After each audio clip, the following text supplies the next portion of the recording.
The US court exonerated the Supreme Court of Hinduism on the false accusation of rape. But the case in India still delayed. Why? What happened to the evidences submitted for the legal proceedings?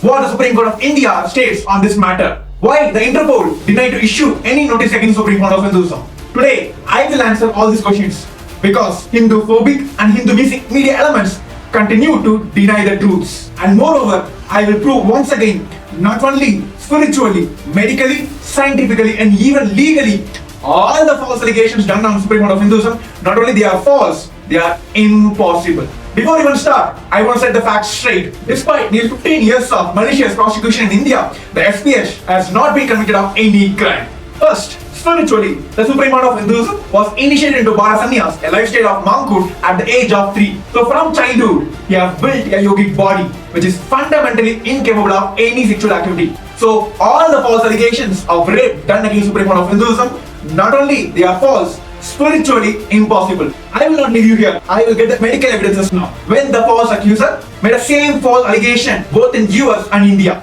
In India, the state prosecutions, as per the court order, they made a potency test on Swamiji. The report says, first, he has a low level of testosterone, which measured at 12.5 nanogram per deciliter, where the normal value of a common adult man is 250 to 1000 nanogram per deciliter. Second, he has a low releasing hormone, which stimulates the growth of testosterone. Third, he has a bilateral varicose cell and insufficient blood flow.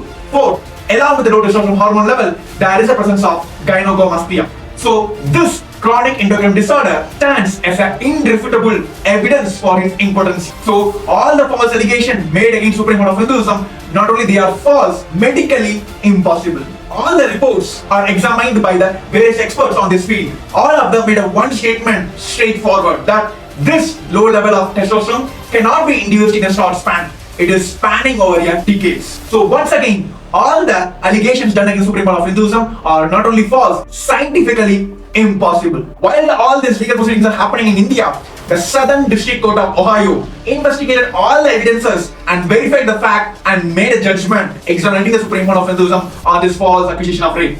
Not only that, they penalized the false accuser almost $500,000 US. So once again, all the allegations done against Supreme Court of Hinduism are not only false, legally impossible. But the case in India is still delaying. Why? Because the state prosecution suppressed all the evidences. First, they suppressed the medical reports done on Supreme Court of Hinduism. Second, they suppressed the medical reports of the false rape accuser, which clearly says she has several sexually transmitted diseases. Third, they denied to consider the US District Court Ohio order. Fourth, the statements of 32 witnesses standing with the legal prosecution. This continuous suppression of all the evidences are not only unfair, it is unlawful and fundamentally deprives Supreme Court of Hinduism on a fundamental human rights for fair trial. The Article 14.3b of the International Covenant of Civil and Political Rights (ICCPR) and the Roman State of International Criminal Code Article 64.2 and the International Association of Prosecutors Stands of Professional Responsibility clearly says that right to a fair trial is a fundamental human right and it is globally recognized. As per this, High Court of Karnataka on 2016 and the Supreme Court of India on 2017 verified all the evidences and ordered the trial court to consider all these sterling quality evidences because it very much proves the Supreme Court of Hinduism is innocence of all the false allegations. Despite all this, all the evidences are suppressed. Let me come to the question about the Interpol. Res Judicata. It is a fundamental principle of international law, meaning matter already judged. When a matter has been adjudicated and a final judgment is rendered in a one court, other courts and other jurisdictions are obliged to uphold and respect the judgment. It is recognized in Indian and US legal system. The United Nations and many other international organizations like Interpol and the International Court of Justice consider res judicata as a fundamental principle of international law. So the Interpol considered all these facts and they recognize the US judgment because the US judicial system continuously ranked higher in the international assessment of rule of law compared to India. So they categorically refused all the records for issuing any notice against the Supreme Court of Hinduism. So this refusal of Interpol underscores the univocal and international recognition of Supreme Court of Hinduism's legal exoneration. So after this, even the Indian judicial system, Bangalore Court on 27th May 2019 upheld the US District Court order and they have also penalized the false rape accuser almost $500,000 in Indian currency.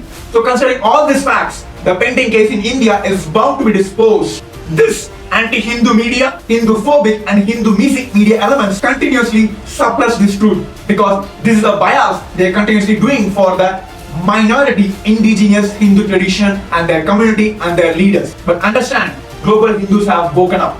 You cannot manipulate them anymore. So publish this truth as it is now. DOT topic.